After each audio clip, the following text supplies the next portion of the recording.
अगर दलित और पिछड़े लोग सही मायने में एकजुट हो जाते हैं तो वो दिन दूर नहीं जब किसी भी जातिवादी को दलितों पर हाथ उठाना तो दूर उनके ऊपर आंख उठाने की भी हिम्मत नहीं होगी।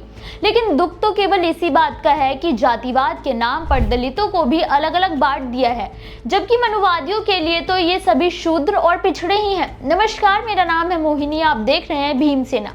पिछले 24 घंटे में दलितों के साथ होने वाली घटनाओं के बारे में जानेंगे जो इस वक्त सोशल मीडिया पर काफी सुर्खियों में है। दलितों से जुड़ा पहला मामला भीम आर्मी चीफ चंद्रशेखर आजाद को लेकर है, जिन्होंने तमाम धमकियों के बाद भी 15 मार्च को दलित नेता कांशीराम की जयंती और आजाद समाज पार्टी की स्थापना दिवस पर बाराबंकी में भव्य कार्यक्रम किया। आजाद ने इस कार्यक्रम में वित्त मंत्री निर्मला सीतारमन की उस सलाह का भी जिक्र किया जिसमें उन्होंने उनके नाम के साथ रावण नहीं विदुर लगाने की सलाह दी। आजाद ने सीधे तौर पर कहा कि उनकी लड़ाई कमजोर और पिछड़ों के लिए न्याय के लिए है। उन्होंने कहा कि उनमें और विदुर में बहुत फर्क है, क्योंकि वो अगर महाभारत में होते, बाबा साहेब का अनुयायी होता, तो वो विदुर की तरह मूकदर्शक बनकर द्रौपदी का चीरहरण देखने के बजाय दुर्योधन और दुशासन की टांग पर टांग रखकर चीर देता, लेकिन द्रौपदी का चीरहरण नहीं होने देता। आपको बता दें कि करनी सेना के लोग लगातार बाबा साहेब के कार्यक्रम को लेकर धमकियां दे रहे थे कि वो किसी भी हाल में प्रोग्राम नहीं होने देंगे, लेकिन वहां आजाद आए भी और उन्होंने हिंदूवादी विचारधारा पर करारा तमाचा भी जड़ा, जो कमजोर और पिछड़ों को शोषण करने की सीख देता है। आजाद की हुंकार ने बता दिया है कि अब दलित कमजोर नहीं है, मौका आने पर वो भी प्रतिद्वंदियों के छक्के छुड़ाने के लिए तैयार हैं। दलितों से जुड़ा अगला मामला बिहार के सारण से है, जहां एक नाबालिग राजपूत लड़की के साथ 5 दलित लड़कों द्वारा गैंग करने और उसे कुएं में फेंक कर उसकी करने का मामला काफी सुर्खियों में है। दलित समाज को काफी घेरा जा रहा है, लेकिन अब इस घटना के एक चश्मदीद गवाह के बाद इस मामले का रुख ही बदल गया है। लड़की के पड़ोस में रहने वाली महिला ने बड़ा खुलासा करते हुए कहा कि लड़की की हत्या दलितों ने नहीं की, बल्कि खुद उसके परिवार वालों ने ही की है, क्योंकि उसका मांझी जाति के लड़के के साथ प्रेम प्रसंग चल रहा था, जिसे घर वालों ने पकड़ लिया था। चश्मदीद महिला ने बताया कि मृतका की मां ने खुद पूछा था कि लड़की कहाँ है, जिसके बाद चश्मदीद ने बताया था कि वो पुराने टूटे हुए मकान में कमल मांझी के बेटे से मिलने गई है, जहां लड़की का पूरा परिवार पहुंच गया था। उन लोगों ने लड़के को बुरी तरह से पीटा था, लेकिन वो किसी तरह से भाग निकला। वहीं उसके कुछ वक्त के बाद लड़की का शव कुएं में मिला। दलित संगठनों ने मांग की है कि पुलिस को इस मामले में निष्पक्ष जांच करके सच्चाई को सामने लाना चाहिए। साथ ही दलित लड़के की हत्या करने की कोशिश और उसकी प्रेमिका की हत्या करने के एंगल से भी जांच करनी चाहिए।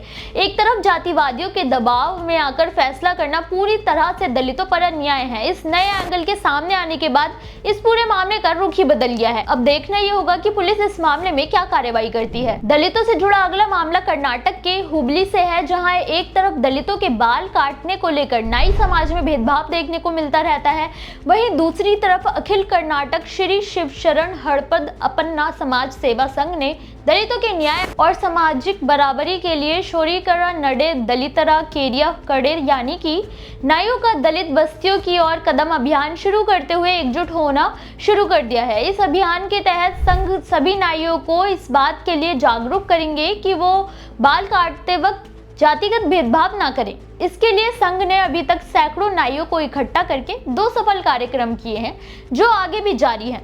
इस जागरूकता अभियान के दौरान संघ उन्हें ये भी बताता है कि कैसे भेदभाव एक कानूनी अपराध है और सामाजिक न्याय ही विकास की मांग है। संघ ने कहा कि वो जागरूकता अभियान पूरे राज्य में कर रहे हैं और अब ऊंची जाति के लोग भी इस अभियान से जुड़ रहे हैं, जो कार्यक्रम की सफलता को दर्शाता है। अगर वाकई में इस तरह का अभियान हर राज्य में हो तो दलितों के साथ जातिगत भेदभाव जल्द खत्म हो जाएगा। आपकी इस पर क्या राय है, हमें कमेंट करके जरूर बताइए। दलितों से जुड़ा अगला मामला मध्य प्रदेश के छतरपुर से है, जहां एक दलित लड़के को मोबाइल फोन इस्तेमाल करने को लेकर जातिवादी दबंगों ने न केवल उसे जाति सूचक गालियां दी, बल्कि उसे बुरी तरह से पीट दिया। ये मामला छतरपुर के सिविल लाइंस पुलिस थाना क्षेत्र के महाराजगंज गाँव का है। पीड़ित वीरेंद्र अहिरवार ने पुलिस को तहरीर दी कि देर रात जब वो गाँव के ही किराना दुकान पर सामान लेने गया था तो भीड़ के कारण वो पास में खड़े होकर मोबाइल चलाने लगा, लेकिन 3 आरोपी भरतलाल पटेल, जीलाल पटेल और एक अज्ञात व्यक्ति ने उसे उल्टा सीधा बोलना शुरू कर दिया। वो वीरेंद्र के मोबाइल चलाने को लेकर तंज कस रहे थे, जिसका विरोध वीरेंद्र ने किया था, लेकिन उन लोगों ने पीड़ित पर जाति सूचक गालियां देते हुए उसे जूतों से हमला कर दिया। बीच बचाव करने के लिए जब वीरेंद्र का परिवार आया तो उनके साथ भी मारपीट की गई, जिससे सभी घायल हो गए। सिविल लाइन पुलिस स्टेशन में मामला दर्ज तो किया गया, लेकिन पीड़ितों का कहना है कि मामला सही धाराओं में दर्ज नहीं किया गया है।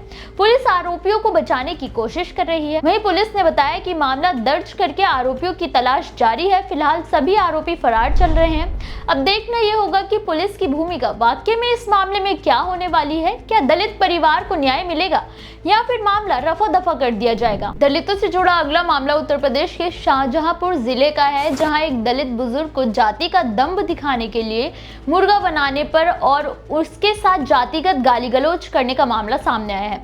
ये घटना शाहजहांपुर के पुवाया थाना क्षेत्र के नाहिल गांव की है। इस पूरी घटना का एक वीडियो भी काफी वायरल हो रहा है। आरोपियों ने पीड़ित को जबरन मुर्गा बनाने पर मजबूर किया, पैरों में माथा रगड़वाया, डंडा लेकर उसे पीटने की धमकी देते हुए जाति सूचक गालियां भी दी। साथ ही यह भी धमकी दी कि अगर किसी ने भी बुजुर्ग या फिर उसके परिवार की मदद करने की कोशिश की तो उसके साथ भी ऐसा ही किया जाएगा।